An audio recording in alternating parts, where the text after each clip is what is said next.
about them and the chance to talk about my my work. So with that, I'll get started.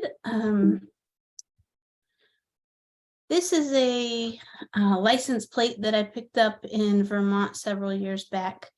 And, you know, it was kind of early in my career with bees and beekeeping. And I didn't realize how true it would really ring down the line. But it does sometimes really feel like a gamble to keep bees. And there are so many reasons for that. You guys know the usual suspects. And a lot of my work is really focused on natural parasites and diseases. But really for me, it's all totally worthwhile because honeybees, not only are they important, but they're absolutely fascinating. Every time I stick my head into a colony like this bee is doing in this cell, I just feel like I learned so much and I'm so fascinated by what I see. Always more to learn. And as a biologist, one of the things that really fascinates me is honeybees' social immunity. So social immunity is the collective, kind of the colony level pest and disease defenses. And so a couple examples of these are a few examples. One is grooming. Here you can see a mite, and this nurse bee is allo grooming her nestmate. There's the example of brood comb fever, which works in a way similar to fevers in our body. Essentially, the bees can vibrate their bodies, generate heat, and kill pathogens in the brood frames that way. There's propolis, which you know, I think a lot of beekeepers really selected against for a long time because it's kind of a pain, especially when it gets cold. It breaks your woodware apart. But it turns out that it's really important, and the volatiles from propolis are actually really strong antimicrobials and important for honeybee health. And then the last example, my favorite, is hygienic behavior. And that's what I'm going to talk about quite a bit this evening. So this is a video I'll play of hygienic behavior right here in the center. I think this is actually from a freeze-kill brood assay. But hygiene is really the ability to detect, uncap, and remove unhealthy brood from the colony. So here you can see these bees pulling out an unhealthy pupae.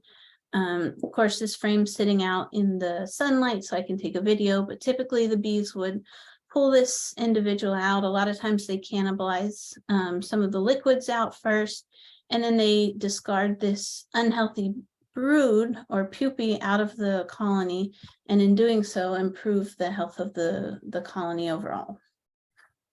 So we know that hygiene is associated with the removal of diseased brood. We've seen links between freeze-kill brood and removal of chalk brood, American foul brood. Typically, we've seen kind of conflicting results related to mite removal and hygiene, and I'll come back to that later, but we do see some mite removal with hygienic behavior. But I really do think that hygiene has incredible potential. It's the most sustainable option moving forward for controlling pests and diseases. So we know that chemical miticides contaminate hive products. We know that mites evolve resistance to miticides, so you kind of develop this continual arms race. Miticides work, you know, Apivar is working pretty well now, but who knows how long that'll last. And it's always a game of finding the next miticide as the mites gain resistance. Organic acids also can work pretty well, but they have their own tricks. They can be temperature dependent. They can be tough on queens. They can be tough on our brood. And then there are, you know, mechanical methods, but things like drone removal and brood breaks can be pretty labor intensive. I know for myself, I've always been worried to do drone removal because if I miss that, frame removal, I'm in big trouble, you know, bigger trouble than when I started. So, you know, each of these kind of has their downfalls. And hygienic behavior, I think, has been recognized for quite some time now as an important trait. It's been selected for now for several decades. And one of the pioneers of this work is a friend and mentor of mine, Marla Spivak, who actually received the MacArthur Genius Fellow Award for her work with the freeze-kill brood assay in 2010. Just for anybody who's not familiar, freeze-kill brood assay, basically you take a PVC pipe, push it into the brood frame, pour liquid nitrogen onto the cells inside, freeze killing those brood, and then you put it back into the colony for 24 hours and see what the bees did. So in a hygienic colony, bees will remove 95% or more of that freeze-killed brood in 24 hours. It turns out there are several different ways, several different methodologies for selecting for hygienic behavior. So I mentioned the freeze-killed brood assay, which typically you think of these as Minnesota hygienic bees if they've been selected based on the freeze-killed brood assay. There's also other types like, I think up in Canada you have Saskatraz, and then there's the Russians, which are based on genetic testing. I think Saskatraz is kind of a combo. And then there's more recently Varroa sensitive hygienic, or the pole line that the USDA have been working on here in the States, which is based on selection of suppression of mite reproduction. And each of these methods kind of has their pros and cons. So for example, the Minnesota hygienic line or selection assay is a relatively rapid assay. So it takes about 24 hours, but most of that time the bees are working, not the beekeeper. But liquid nitrogen can be difficult to get, difficult to work with, especially if you're not associated with the university. And again, using the selection method, we really see a lot of mixed results on efficacy for Varroa resistance. On the other side, with the suppression of mite reproduction and selecting based on that suppression of mite reproduction, as in the pole line, we tend to see really good mite control actually. So these colonies typically can maintain pretty low mite levels. But the selection method is very labor intensive. So I know with the USDA, they told me they inspect up to 1,400 cells per colony. I think some folks like Corey Stevens do more like 200, but still a really pretty labor intensive process of opening the cells and looking not just for mite, founders mites, but also for the offspring. And so I really saw a need for easy, affordable, and a precise selection assay. So when I started my work as a PhD student, I was really interested in studying hygiene and chemical communication of hygiene. And so I kind of thought about the elements of that communication system being, on the one hand, the signal emitter. So that would be like the mite parasitized or somehow unhealthy brood. And then the signal receiver, who is the nurse bee kind of detecting that signal. And at the time that I started, there was quite a bit of research out there on that nurse bee, the signal receiver. So for example, we knew that these nurses that were performing hygiene had higher olfactory sensitivity than other nurse bees. They were better at smelling essentially. And we knew a little bit about how that was regulated in the bee's brain with the neuromodulator octopamine. But we really didn't know a whole lot about what it was they were perceiving, what was going on inside that brood cell. And so the first question I had was, does the brood contribute to hygienic behavior? And so I set up this cross-fostering experiment that I think is pretty neat how we set it up. Essentially, I took queens of 3 different types. I had VSH queens, Minnesota hygienic queens, and then standard unselected Italians. And I caged queens on individual frames so they can lay eggs on both sides of a single frame. pulled the queens off, and then essentially sawed these frames into thirds and then grafted frames back together. So what I ended up with was a single frame that had 3 different types of eggs on it: VSH, hygienic, and unselected on the same frame. Then I put those frames into novel colonies, so no brood went into its colony of origin, and I could put those frames into all different types of colonies. At the appropriate time, I introduced mites into individual cells, and I used those old school plastic transparencies to really mark individual cells. So I knew which cell I had introduced a mite to. I also had wounds to kind of mimic the mite's bite without the mite being present, and also control cells that I added nothing to. And then what I did was essentially monitor for hygienic uncapping and removal in each of these frames over about an 8-day period. And what I found was pretty exciting. And that was that the more hygienic the brood's colony of origin, so where that egg came from, where that queen that laid the egg, how her colony scored on a hygienic test, the more hygienic the brood's colony of origin, the more likely those, especially those mite cells, those mite-infested brood were to be removed, regardless of the host colony. So it mattered actually more where the brood came from than it did where I put that frame. And so that was exciting, and it showed us that, brood chemicals are really likely involved in hygienic behavior, but at that time they weren't well characterized. Now we know that in all types of social insects, chemicals are really, really important for the coordination of complex behaviors, like recognizing nest mates, communicating the location and quality of resources, and of course, diseased and dead brood removal. And this last example of dead brood removal, or necrophoresis, was actually made famous by the late E.O. Wilson, who noticed, he was studying ants actually, but he noticed that an ant could die in the colony and other ants would just essentially walk by that ant and not really respond to it at all until a certain amount of time had passed. And once a certain amount of time had passed, he noticed that they essentially would notice the dead ant, pick it up, and remove it from the colony.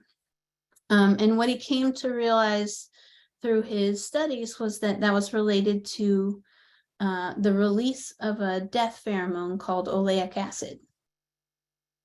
Well, it turns out that that same pheromone, oleic acid, is released in freeze-killed brood that's been killed for the freeze-killed brood assay. And it triggers removal of those dead honeybees. Well, you can imagine that the signals coming from dead brood are probably not the same, or potentially not the same, as the signals coming from a living brood that just has a virus or varroa infestation. My guess was that a dead brood would smell much stronger, stinkier, than the subtle cues that you would get potentially from a dead or from a diseased or parasitized brood. And so the next thing I wanted to find out was, do non-lethal stressors, so not freeze-kill brood, but non-lethal stressors like viruses and mites, affect brood signals? And if they do, which chemical signals are changing? So I took a capped brood and I collected mite parasitized and non-parasitized brood. I removed all the mites, any feces or mite offspring, and then I soaked these brood in a solvent called hexane. It's a cuticular hydrocarbon that essentially just pulls off like materials, so it pulls off the chemicals that I was looking for. And then I took those extracts and analyzed them using something called gas chromatography mass spectrometry, which essentially just tells us which chemicals are present and how much approximately of each chemical is present. So to make a very long story short, we found 10 chemicals that were elevated in unhealthy bees. So here I show an example of just one. So we have Z10C33, and you can see that the chemical is actually present in both types of bee, the control and the mite infested. And the difference is only a slight change in the quantity. And this was true for mite infestation. It was also true even in the absence of a mite if there was a difference in virus loads. And actually all of the chemicals we found were present in healthy and unhealthy bees. So the only change was really the ratio of these chemicals compared to all the other chemicals found on the honeybee cuticle. Well, that was exciting because not only did it give us some clue about what was going on the cuticle, but it was also consistent with other findings. So about the same time I was beginning to write up this manuscript, another paper came out that showed this one of these same compounds, the one I just showed you, was also linked to ant pupae targeted for unpacking, which is essentially hygienic behavior in ants, removal of unhealthy pupae. So next I wanted to know, okay, are these chemical signals are linked to stressors, but are they really linked to hygienic behavior? Are they really associated with, are the triggers for hygienic behavior? So again, I took this capped brood. I had these extracts from mite infested and non-infested brood. And this time I performed a hygienic behavior assay. So I just aliquoted tiny amounts of these extracts onto control cells that, as far as I knew, were healthy. And then I looked at uncapping, and I found that the cells treated with mite-infested brood extracts were more likely to be uncapped within about 8 hours than the cells that received extracts from control brood. So kind of that's the background of where this tool that I'm going to talk about evolved from.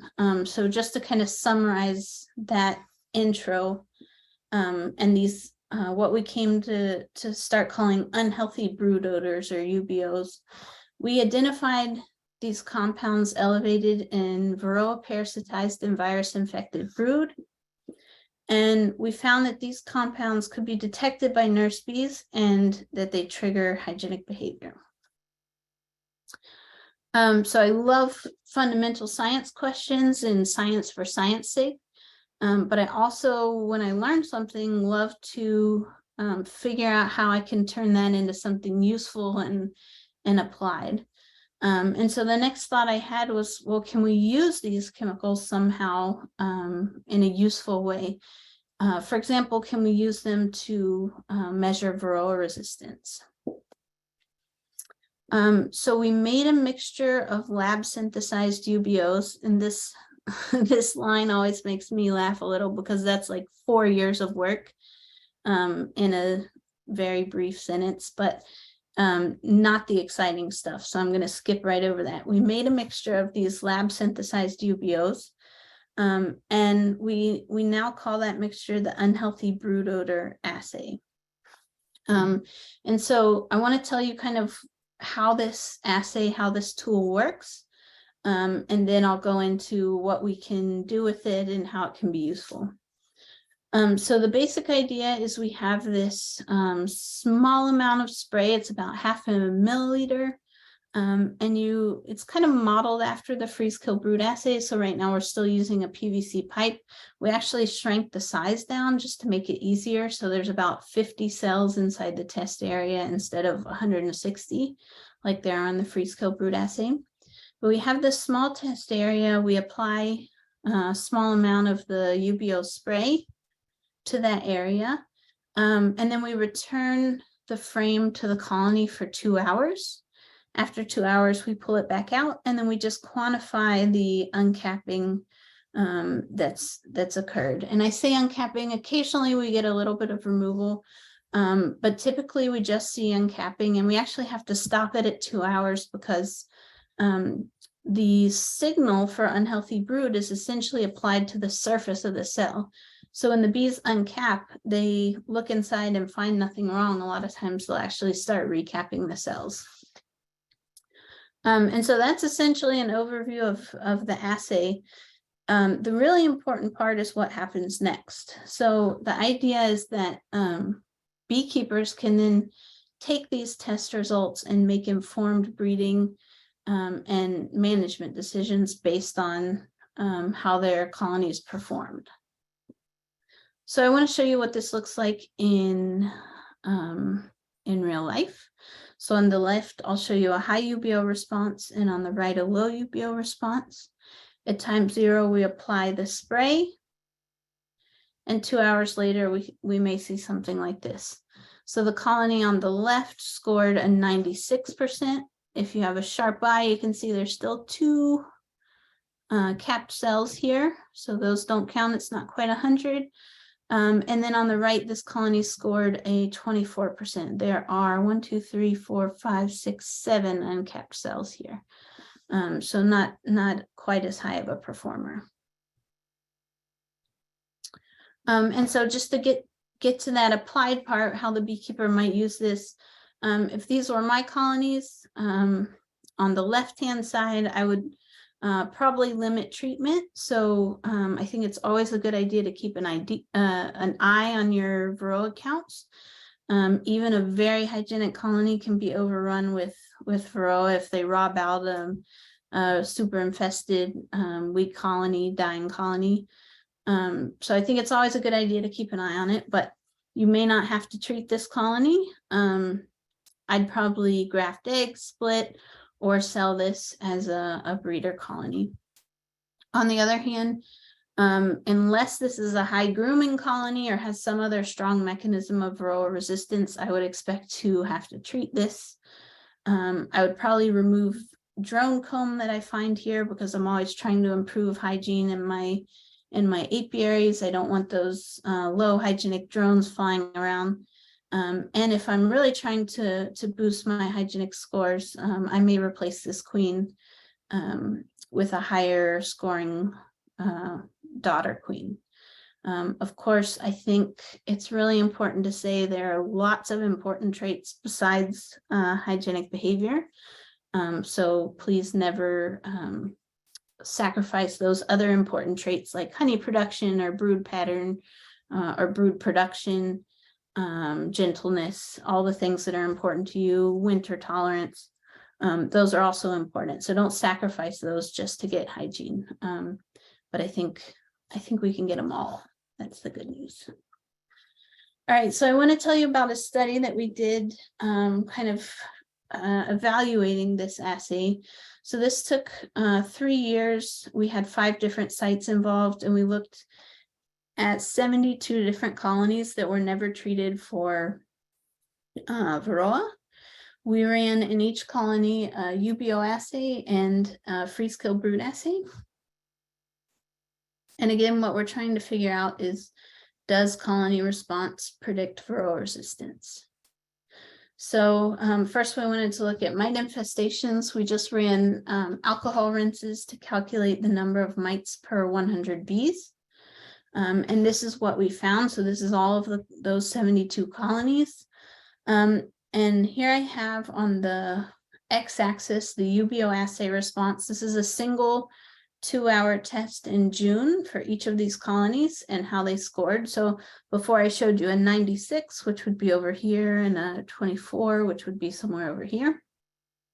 And then on the y-axis, I have the August Varroa infestation. So essentially what we found is we're predicting with the June test, the August Varroa infestations.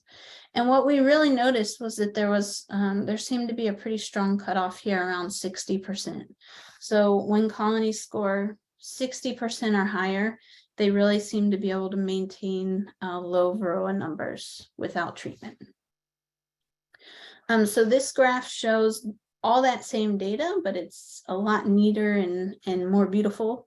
So we just took those colonies that scored 60% or above and put them in the high UBO category. And then the low scoring colonies we put in the low UBO category. And what we found was the high scoring colonies, according to a June test, had an average of 1.6 mites per 100 bees in August, compared to 7.2% infestation in those low scoring colonies. And what was really exciting to me about this discrepancy was that typically we treat somewhere between 2% and 3% infestation. And so what it shows us is that the UBO assay really allows us to distinguish colonies that may need treatment from those that likely don't. This is a graph of essentially the same 72 colonies, but broken into how they scored on the freeze kill brood assay. And again, we found that the ones that scored 95% or above on freeze kill brood did have fewer mites. So this kind of goes back to the point I made earlier. They do have fewer mites if they score high on this assay, but the difference just wasn't as great. The test wasn't as sensitive at distinguishing colonies that scored high and low. And as you can see here, it doesn't quite give us that separation of those that need treatment from those that don't. And I think this is why we get a lot of that mixed reports coming out of the scientific literature on the relationship between hygiene and varroa resistance. Quickly, we also looked at mite removal. This was just, again, manual introduction of mites and ability of the colonies to remove those. In both cases with the UBO and the freeze kill brood, we saw those that scored high on the assay had a much easier time removing those introduced mites. And then we looked in a smaller set of the colonies, just the ones here in North Carolina. We looked at overwintering success. So here we counted that as August to March of the following year with the same queen. Again, these were untreated colonies. And we saw survival of the high UBO colonies was 41% greater than survival of the low UBO colonies. With freeze kill brood, again, the ones that scored high were more likely to survive. The difference just wasn't as great, probably related to those varroa numbers. Okay, so I want to talk a little bit about viruses. We know that hygiene has been associated from past work with reduced chalk brood, foul brood, varroa. What about viruses? Of course, we know there's a very strong link between deformed wing virus and several other viruses as well, and varroa. So varroa not only vectors or spreads these viruses to the honeybee when it feeds on them, but varroa actually really amplify the number of virons in their body and then spread a lot of the virus particles. So it's one of the reasons they're so problematic. So it makes sense that if we're selecting for these bees that really have reduced varroa, then we would expect these hygienic colonies to also have reduced virus levels. On the other hand, it makes sense that if you have these hygienic performing bees that are exposing themselves to unhealthy brood, they're cannibalizing these unhealthy brood, maybe hygienic behavior could actually spread viruses in the colony. And actually a paper came out in 2021 that showed that this can happen. I'll come back to that in a second. So we wanted to look at the effect of hygiene performance on the virus load at the level of the individual bee. So I ran UBO assays in several colonies. These were all hygienic colonies because I needed to make sure that I had hygienic performers. And I collected about an hour into the 2-hour assay. I pulled the frames out and just watched, and I actually pulled individuals that were performing hygienic behavior off of the test area. And then I collected 5 patrolling nurses from the same brood frame as controls. We analyzed these samples for 7 different viruses. We did not find ABPV, but we found all the others we look for: deformed wing virus A and B, IAPV, Lake cyanide, sac brood, and black queen cell. And again, we didn't find ABPV. And what we found is essentially what we expected. So those hygienic performers, the ones that were actually performing hygiene, had significantly higher virus loads. And I have a note here that this is preliminary data. This was only from a few colonies. And I have a colleague right now analyzing a ton of samples from last summer. I just heard from him today that they'll be ready in 2 weeks-ish. So I'm really excited to get that data set and confirm or not these preliminary results. But I think it's pretty clear, considering we saw essentially across the board very similar results, with the exception here of deformed wing virus A. But we saw that those hygiene performers really had higher virus levels than the control nurses. But how does this translate to virus levels at the colony level? And so for each colony within, and I used in this sample collection, we used high and low UBO colonies. We collected 100 bees per colony. We looked for the same 7 viruses, and we found essentially the opposite result. So while the hygienic performers had high virus loads, the hygienic colonies had significantly lower virus loads. So here in blue, we have the colonies that scored low on the UBO assay, and you can see in almost every case, they have significantly higher virus titers than the orange bars, which show the colonies that scored high on the UBO assay. One of the really exciting things, even though it's preliminary, is that 2 of these viruses, to my knowledge, are not transmitted by Varroa. So I think what this shows us more definitively is that the UBO assay is not just Varroa specific. It's really an assay that, like its name suggests, tests the ability of honeybees to identify unhealthy brood. I told you I'd come back to the study about cannibalism and spread of virus. So this came out in, I think it was 2021, right? And the name of the paper was Pupal Cannibalism by Worker Honeybees Contributes to the Spread of Deformed Wing Virus. It was a really great paper, really well done, excellent science. And essentially what they did is they tagged deformed wing virus, and they watched how it spread from an unhealthy or infested pupae to the worker that was cannibalizing it to an individual that received food from that worker via trophallaxis. And that study, the findings are consistent with our finding that there were high virus loads in the hygiene performers, but it doesn't translate to our study, or it's not consistent with our study finding that there were low virus loads in the hygienic colonies at the colony level. So why is this? Well, when we're interpreting scientific papers and research, it's really, really important to look at the methodology. And it turns out this was a cage study where that recipient bee had been actually starved for 8 hours, had no other food source other than this individual who had cannibalized the deformed wing virus infected pupae. So it's really important to look at the methodology in these studies.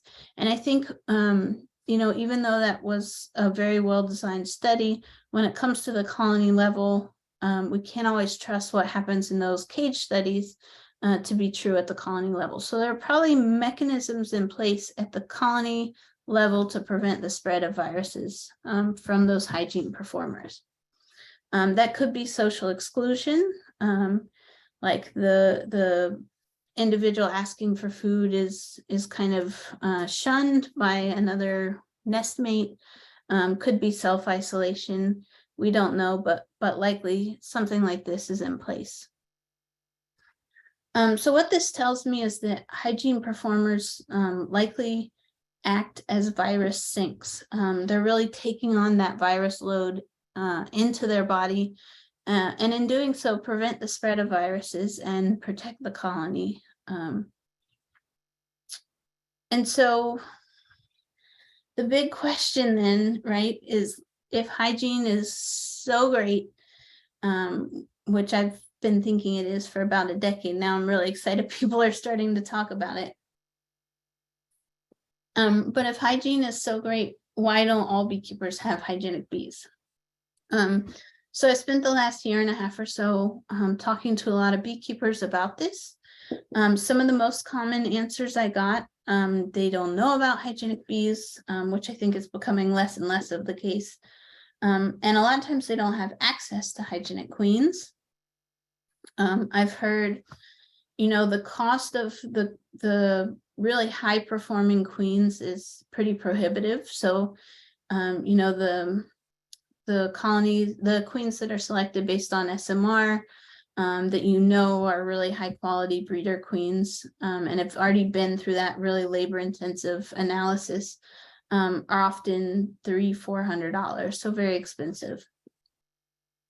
And then another thing I've heard is, if you're willing to shell out all that money for those high performing queens, what happens with the trait over time? What happens if you lose that queen? Do you just completely lose your investment? And so this past summer, I did a study on the heritability of hygienic behavior. And I wanted to know, using the UBO assay, how heritable is hygiene?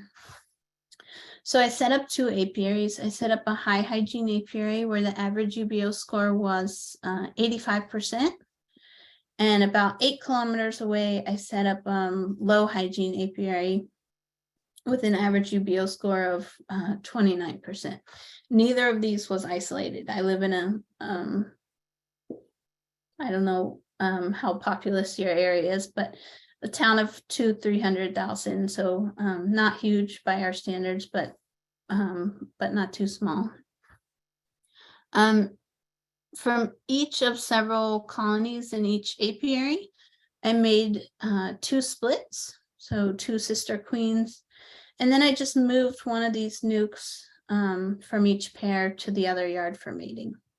So what that gave me was essentially 4 types of daughter nukes.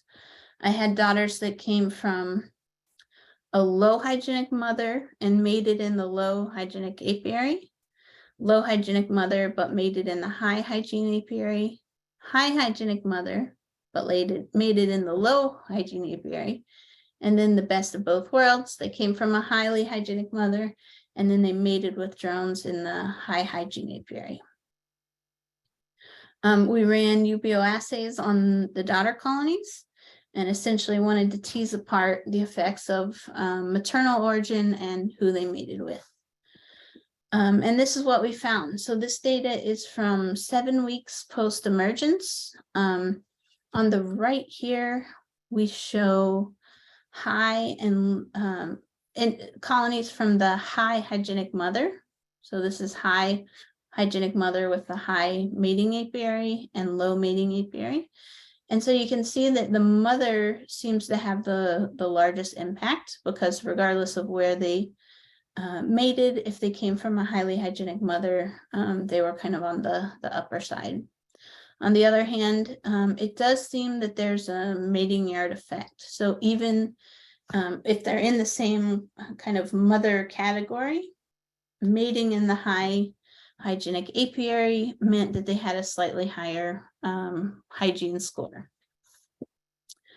Another thing we've heard about why beekeepers don't have hygienic bees is that either they themselves experienced or they heard about poor performing hygienic queens from a friend who had them. And if I look back at this graph, I just want to point out that, in my unisolated, drone saturated, but unisolated mating apiaries. In this best of both worlds category, our lowest score was below a 40% on the UBO assay. And so, you know, what it really shows us is that you don't know necessarily what you're going to get in those daughters unless you test them. I did want to show you, because this is a breeding group, kind of that whole data set. So this is actually what I just showed you, those tests from 7 weeks. But we also tested at 6 weeks, and you can see that same kind of pattern is here. But the variation is just really high at 6 weeks. And then we tested again when they were older. These tests were done, whereas these were done based on queen age for each colony. These were based on, they were all done on a single day. So the queen age actually ranged from 10 to 14 weeks, but all the tests were performed on the same day.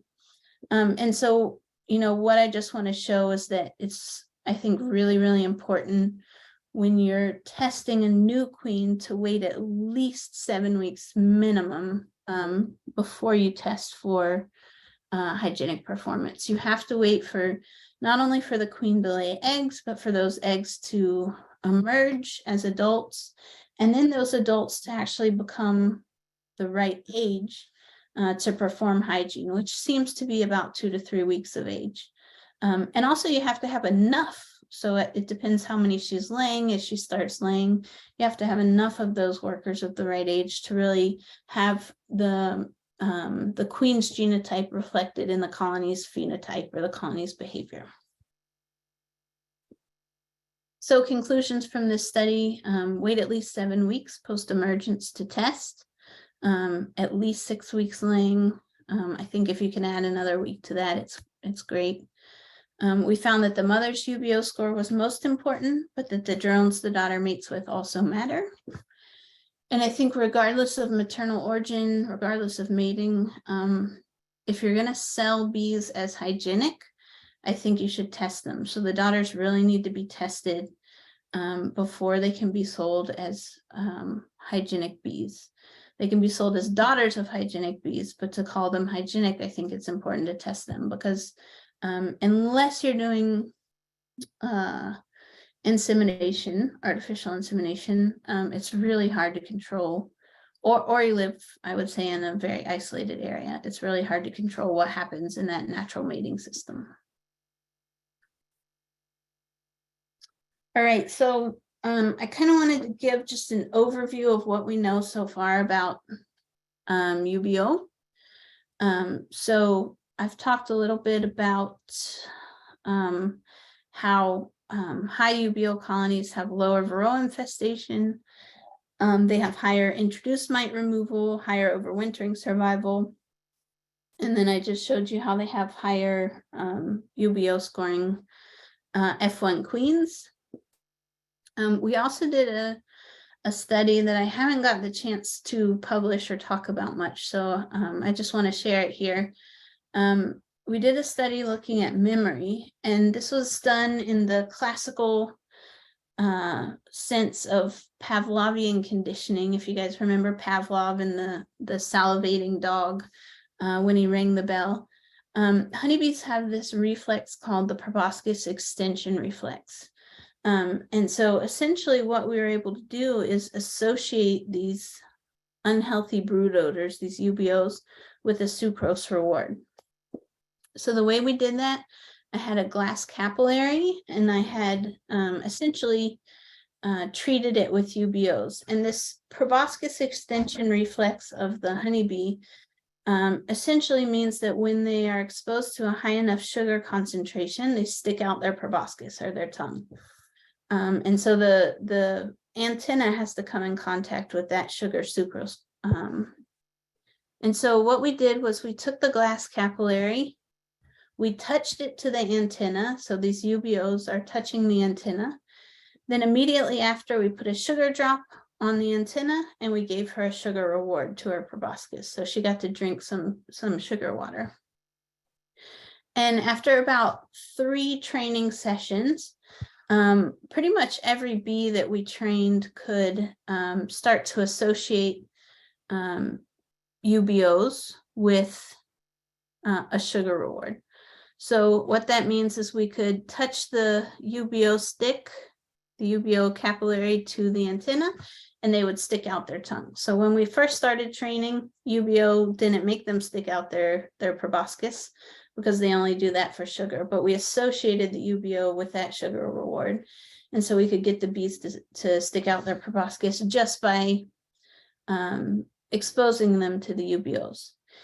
And what we found was there was really no difference in short-term memories, but the colonies, bees from colonies that scored high on the UBO assay actually had a better long-term memory. So when we went back and tested 24 hours later, the high-scoring bees from high-scoring colonies were more likely to remember that association of UBOs with the sugar reward.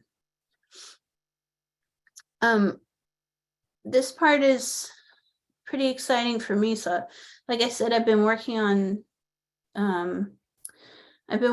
this kind of for 10, 12 years now, building up from a PhD project to this UBO assay, and finding out all these really neat things. But I'm finally getting the assay out there to some other researchers and collaborators and starting to get data back from other folks.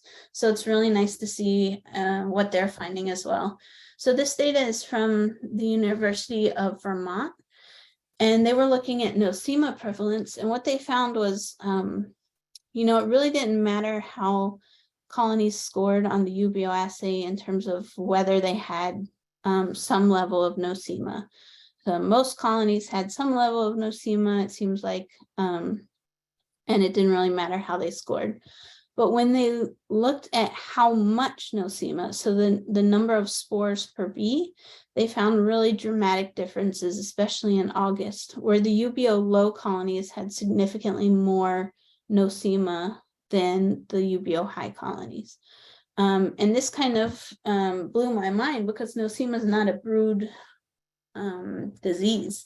So we're not exactly sure the mechanism behind this, whether it's related to general immune function or if hygienic bees are actually kicking out sick adults, but we have some experiments planned to test that. I also just got a very nice data set from Corinne Jordan in Australia. So she was testing UBO in her colonies for breeding purposes. Australia has just had the first varroa there, and they are trying to breed for resistance in the absence of varroa. Most beekeepers don't have varroa in their colony yet, and it's really hard to select for resistance without knowing how resistant your bees are. And so they're excited to use UBO to help with that selection process.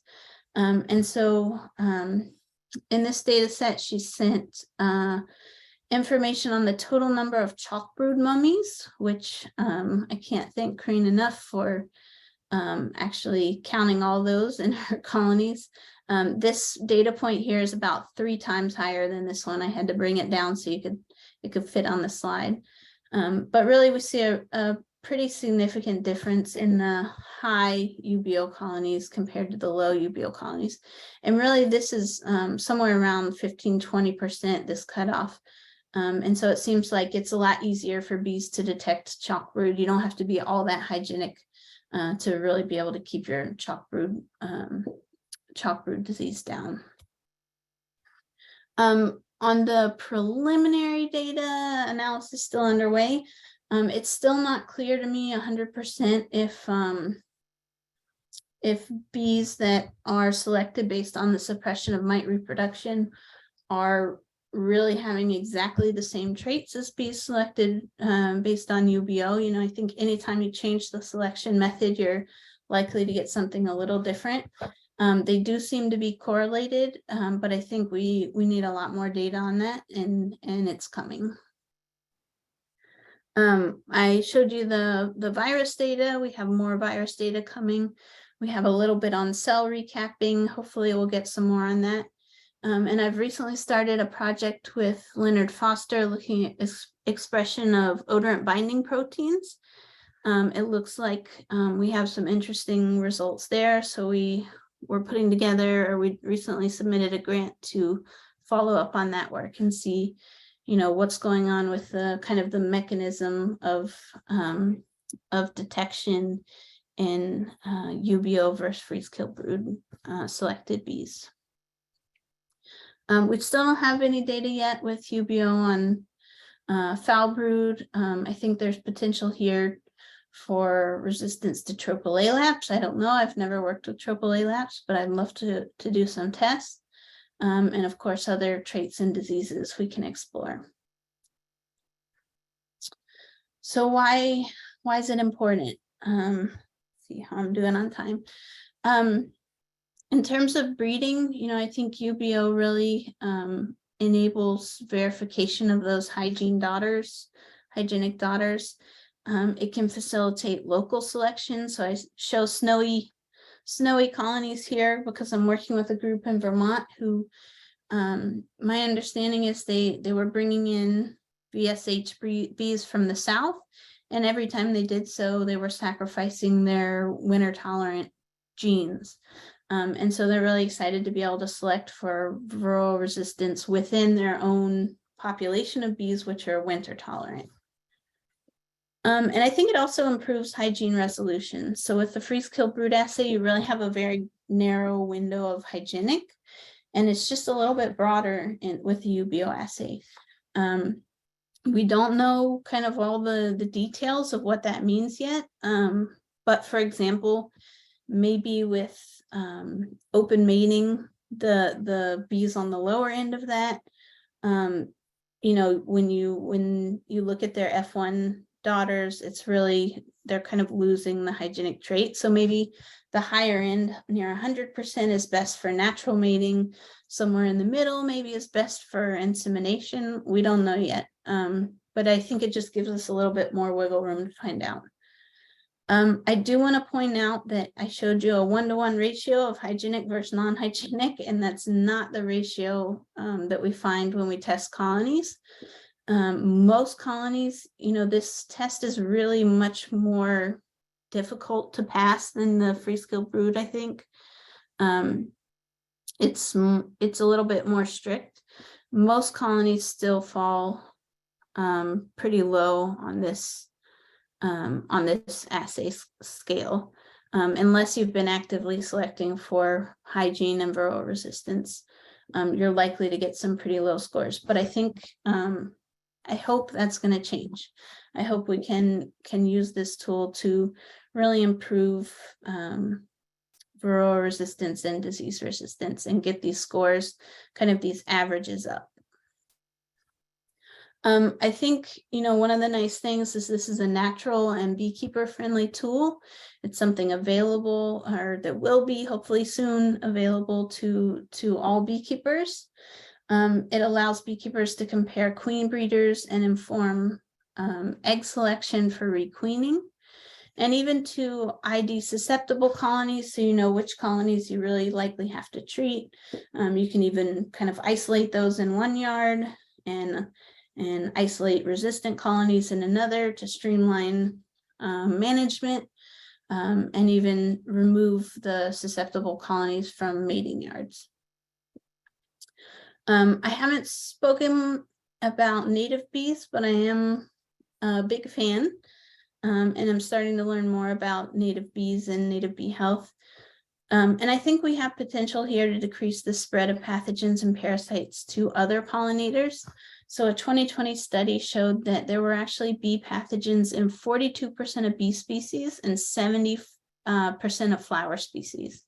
And so I think as beekeepers, we have a responsibility to keep the diseases under control in our colonies. We know that they're passing to native pollinators, and by controlling them in our colonies, by controlling diseases and pests in our colonies, I think we have potential to benefit native species as well. So quick summary. I've told you that hygienic selection is promising. It's a sustainable solution to improve honeybee health. I showed you that unhealthy brood triggers hygiene via chemical signaling, that the UBO assay predicts mite and disease resistance, it predicts survival. I showed you that we found high virus loads in the hygiene performers, but not in the hygienic colonies. And I showed you that hygiene is heritable, and neighbors with good drones help too. So we have, as I've mentioned, numerous trials underway. I think I'm up to 13 or 14 collaborators. We have like 6 or 7 different countries involved now, so there's a lot more data to come, which is exciting. I'm continuing to look at those virus dynamics.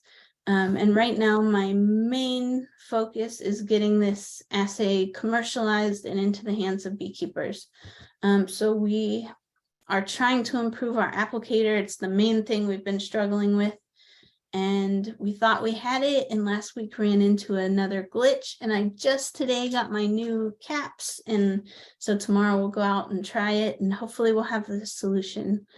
But we're working hard to get this out on the market as soon as possible.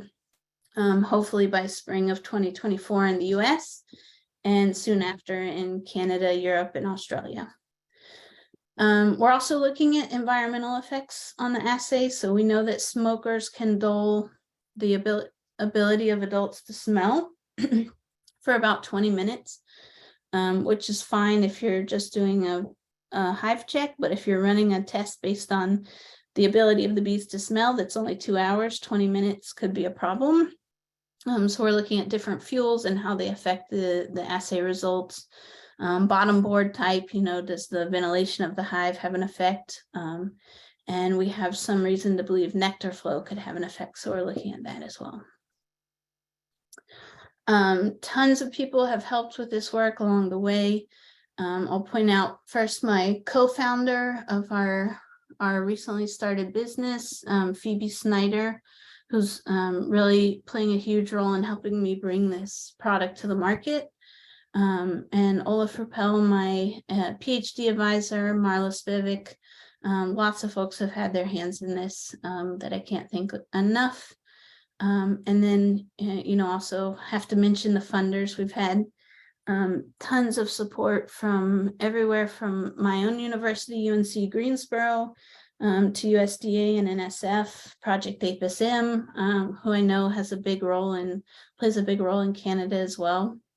And we've actually had some, more recently, some local beekeeping groups that have contributed to our research and our project, just because they're interested and find it valuable. And that's been a huge help, actually, for pushing this forward more quickly. So with that, I just have here our website. If you want, you can go on and learn more about what we're doing, kind of stay up to date on the progress that we're making. And I would love now to stop talking and hear from you guys if there are any questions. And I'll stop sharing for a minute here too, so that I can take a look at the chat. Thank you very much, Kaira. That was fabulous. Now Emily Huckster and Wendy Gilson will manage the question period for us. There have been quite a few questions in the chat already. Kaira, hope you don't mind staying up a bit later.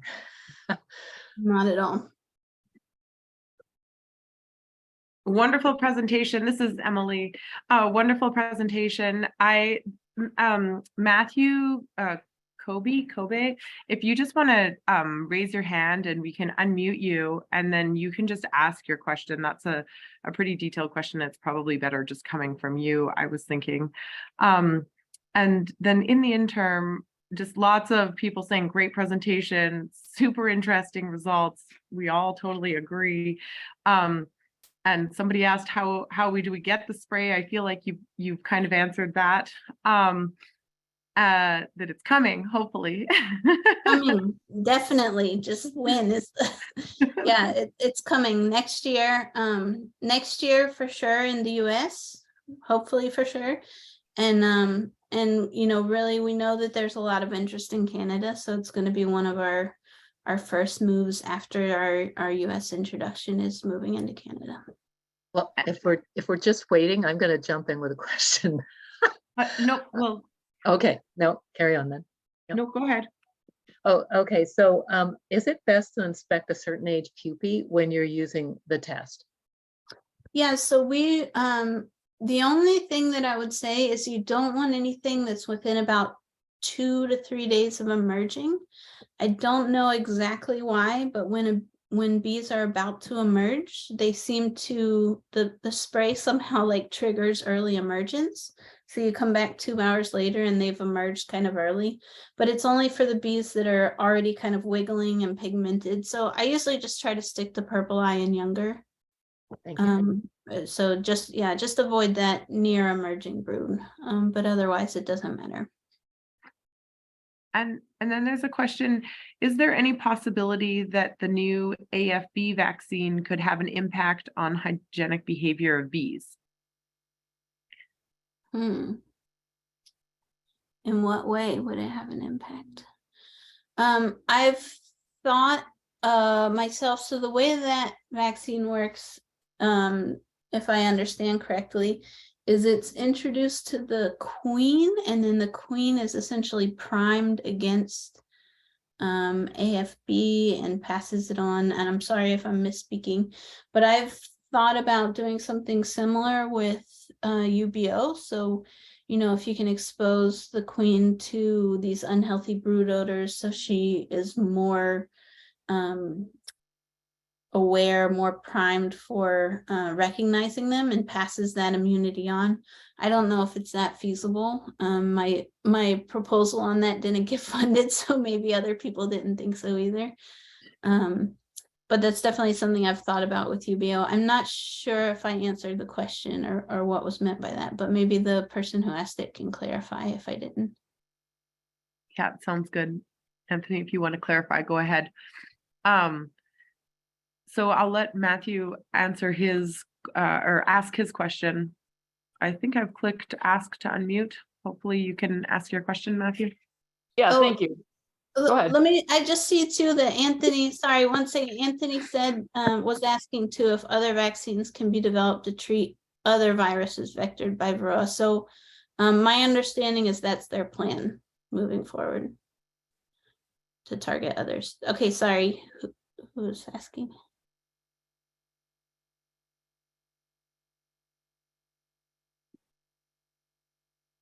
Hi, Kaira. Can you hear me now? I can. Awesome. So the first study that you were mentioning when you were looking at the different lineages of bees and looking at the degree of hygienic behavior, you found that the brood played a significant role in triggering that hygienic behavior as you were able to move the brood from different lineages and get a more drastic effect based on the original line. And so that would indicate that it is there's a brood trigger of some kind that's triggering the hygienic behavior. My question relates then to the UBO spray. So if we're spraying brood with the pheromone, it's kind of removing that variation amongst the lineages. So is it possible that if we use the UBO spray, that we would actually be selecting against variations in brood since we're using the Excellent question. Yeah, not a lot of people notice that point. So excellent observation. Yeah. So exactly. I think there are two, at least two, probably more than that, mechanisms involved in hygienic behavior. So it's that signaling ability and it's that detection ability. And so like with Apis cerana, you know, if they're infested with mites, they essentially die. And so I think the susceptibility of the individual brood has a lot to do with how much of a signaler that brood is. And so the more susceptible the individual is, the stronger that signal may be, and the easier it is to detect. So I think you could select for signaling ability, but in a practical sense, that's very difficult and expensive. So it took a lot of resources and million equipment to run those chemical analyses. Whereas we've kind of decided to, we figured out what the chemicals were, regardless of which which of those genotypes, which of those lines of bees we were using. The chemicals that were being signaled were the same. They were just kind of responding to different stressors in different ways, or in different amounts. But the compounds that signal stress are the same. And so our strategy has been instead to select for the olfactory sensitivity, the ability of the adults to smell, just because that can be done very cheaply and easily and quickly in the field. But yes, it I think could be done either way. We've just chosen for practical reasons to go with the selection for the ability of the adults to smell. I also, with the first case, would worry a little bit about if you're selecting for bees to be better signalers, and that's related to their own susceptibility to stress, you may be more likely to get bees that are just kind of weak and more susceptible to stress in general, which isn't what we want, I think. And you run the same risk with selecting for olfaction, that you get like these overly sensitive bees. But that's what I like about the assay, where you can kind of you can kind of play around with the range and select the range that you want. And because it's a mixture of compounds, in the future, we could always play with dilutions as well. I hope that answered the question.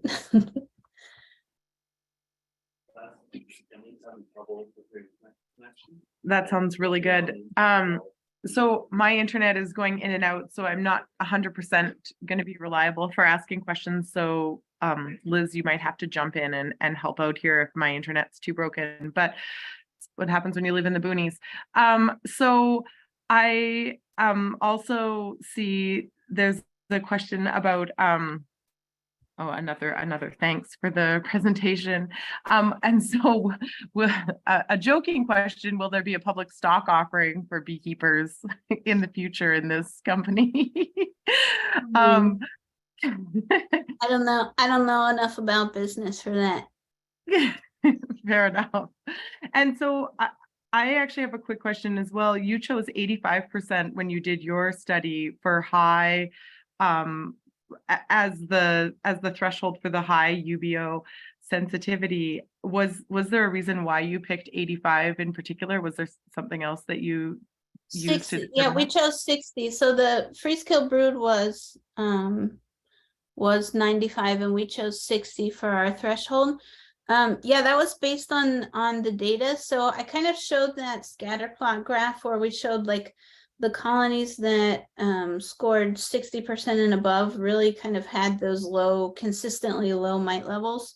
I had a colleague who knows a lot more about statistics run some pretty in-depth analysis, which is in one of our publications, but it basically was it justified our selection of 60% in a more mathematical way. And so, yeah, I'll add that I really think it's important for all of my research to be accessible. So over the past several years, I only publish open source. So anybody who wants to go and look up any of this that I've mentioned or talked about, the stuff that's published, a lot of it isn't yet, but the stuff that's published should all be accessible and available online through Google Scholar. And if you can't find it, I'm happy to send it. We beekeepers are very thankful for that. Yeah, I mean, that's who I work for, right? Yeah, much appreciated. So this is kind of a slightly off-topic question, but interesting. Do you think that Australia should try to eradicate Varroa by finding and killing hives infected, or should they get on the bandwagon with the rest of the world and start using Varroa treatment protocols to control Varroa? Oh man, you put me on the spot. I know, sorry. I don't know enough about like the details of the situation to know which way to go. I think when you see it in one spot only, maybe it's worth having like a small eradication zone, but I mean, it seems just really sad what's happened with a lot of beekeepers losing a lot of hives, and I can't see that as being a great alternative either. Let me just plug my own my own technology here and say I think they should start selecting, actually with UBO or whatever, they should start selecting for hygienic bees and get ready for Varroa, because I think whether or not it comes now, it's coming. That seems like a really, I would second that. And I think so- there have been a lot of people who have been working towards that for a while. It's just been tough without availability of tools there. So yeah, no, for sure. So Ian asks, I'm more interested in breeding good bees, but just out of curiosity, what happens if you overload a colony with UBO? Would they pull all the brood out? So we don't typically see removal of the brood with UBO because the signal for unhealthy brood is just on the cap.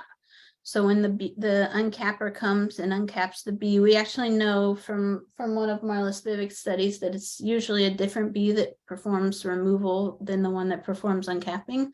So the one that comes along to perform removal, it seems like unless there's by chance a mite in there, they notice that there's nothing wrong and just recap it. I mean, if you really saturated the cell, the solvent would potentially harm the brood underneath. So I don't recommend just kind of spraying it on really heavily. I have played around with the thought and the technique of using it as like more of a treatment than a selection tool. So if you can actually go in,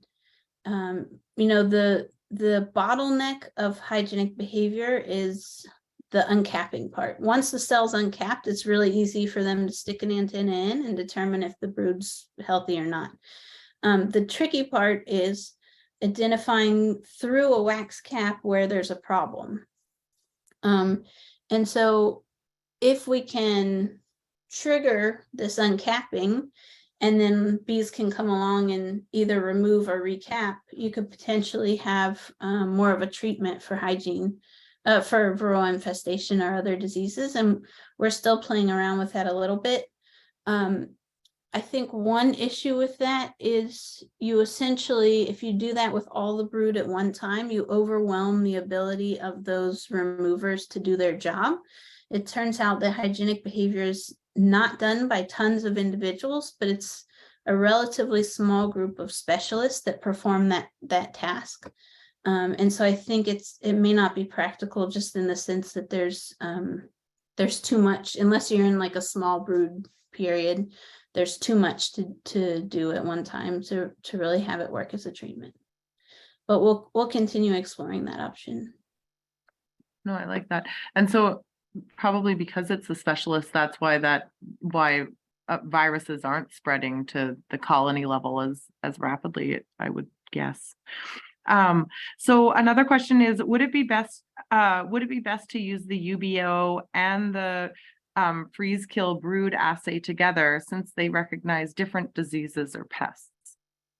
Potentially. I think from what I've seen so far, the UBO assay can recognize the same diseases and pests as freeze kill brood, but just it's more sensitive to them. But that the odor and binding protein study that we're doing suggests that maybe the bees that are selected based on freeze kill brood have upregulation of different proteins in their antenna than bees selected by UBO. I think it's related to, UBO is living brood signals of living unhealthy bees, whereas freeze kill brood is really selecting, in my opinion, based on necrophoresis or recognition of dead brood. So I think that potentially if you get kind of lack of undertakers in UBO selected hives, you would want to make sure you're selecting somewhat on freeze kill brood. But the two assays are actually relatively loosely correlated. So we did a study with Bee Informed Partnership that found basically if they score high on one assay, they're 3 to 4 times more likely to score high on the other assay as well. Nice. And so another question by Anthony is, do these hygienic bees sacrifice other traits that beekeepers look for, like good honey production or gentleness? I don't think we have enough data on that. I've looked at things like colony size and haven't seen that. I talked to Albert Robertson up in Manitoba. He said he's seen some correlation with lower honey in the high UBO colonies, but he's seen also high UBO colonies with very high honey production. So I think that we can get both, but we have to make sure that when we're selecting based on UBO, we're not ignoring those other traits. You have to, like I said before, you can't sacrifice one trait for gaining another. You really have to find ways to get them all in the same bee. So my recommendation for beekeepers, and again, I'm not a breeder myself, but what I would do and what I've heard other breeders say they would do is kind of pick their best colonies. So what are your best 80 or 100 colonies in terms of honey production and winter tolerance and all those other important traits for you. And then within those colonies that are already doing what you want, find the ones that have high hygienic behavior. Yeah, that sounds good.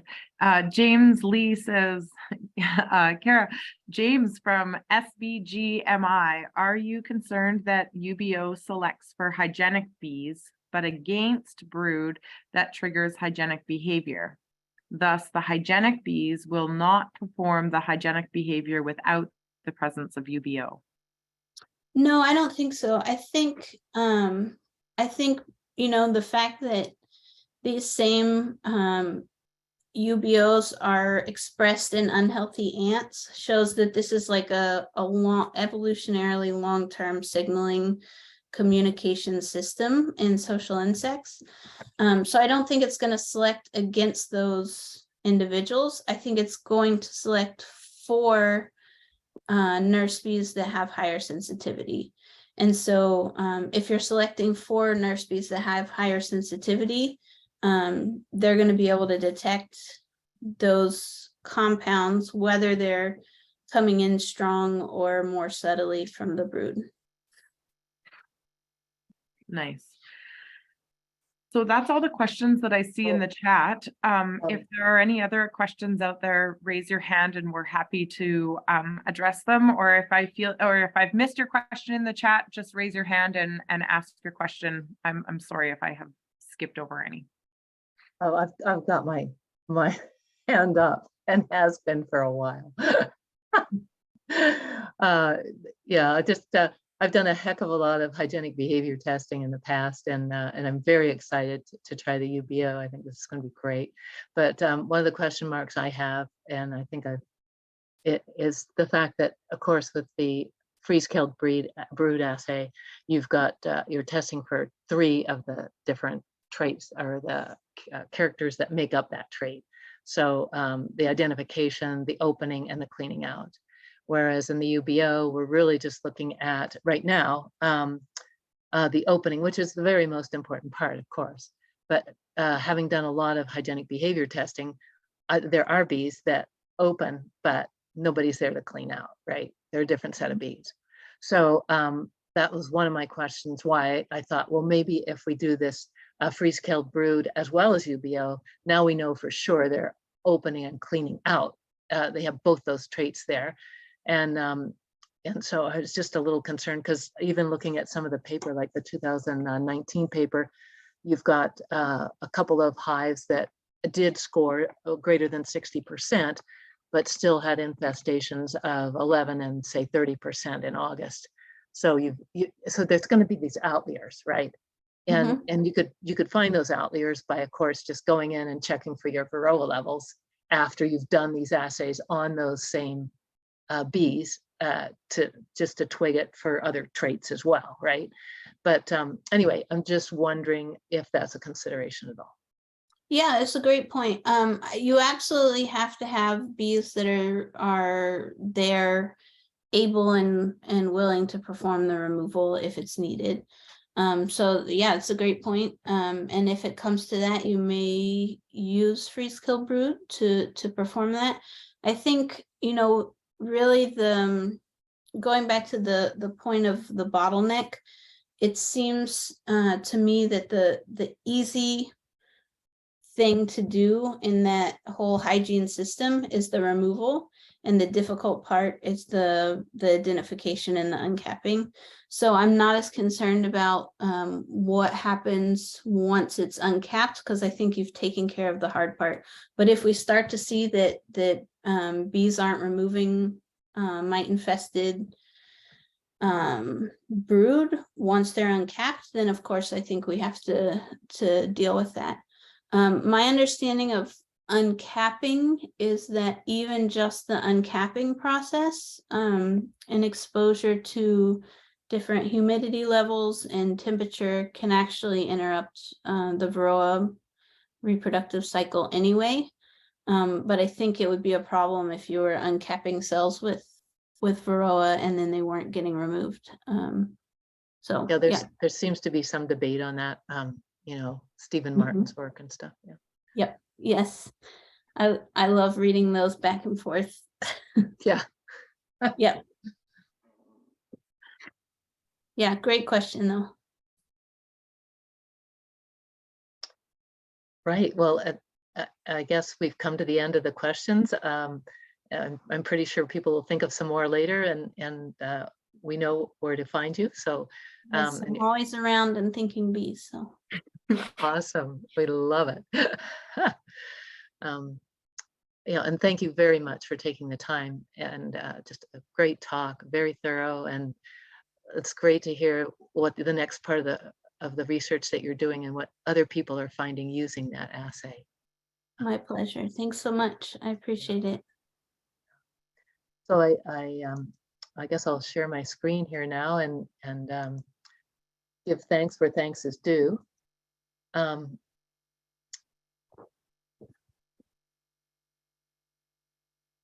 So it's not moving on. Just 1 minute here. There we go. Again, thank you for all the time you've taken and all the research you're doing, and the fact that you're developing a product that will be so useful for bee breeders and queen producers and beekeepers in general. As well, these talks, I'd like to point out, are being recorded, and so the whole series of them are on the BC Honey Producers webpage under the BC Bee Breeders folder there. And you just look for the BC BBA video, and the link is here on this slide if you'd like to go back and have a look at some of our other talks, or repeat this one and go back and just even glean more from what Kaira has told us. And then we want to thank as well the people that have made this possible. Dan Mawson, who is our webpage manager and helps get the word out to the BC honey producer folks. Barry Denlock, who's our technical support behind the scene, as well as president of the BC Bee Breeders. Wendy Gilson and Emily Huckster for handling the questions and helping make sure that we make great decisions as the education committee or presentation committee group. I'd like to also point out that if you have appreciated these, you're welcome to donate. There are costs involved, and we'd like to be able to cover those as well if possible. And then I'd like to announce that our next speaker will be Corey Stevens, and he'll be coming this fall. He's for those of you that have not seen any of his YouTubes or his videos, he's a beekeeper that does run VSH Queens and has for a while. And he'll be talking about just his management, his breeders, how he finds them, what he sees, really get a nitty-gritty look at what it's like to run VSH bees. So thank you all for attending. hopefully you've had an enlightening evening. I know I have, and hope to see you at our next education series this coming fall.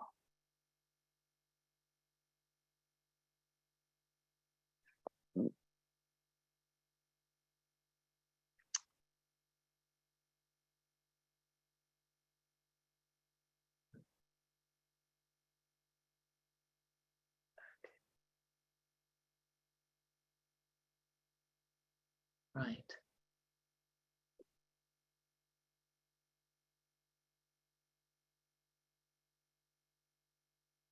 Oh, no.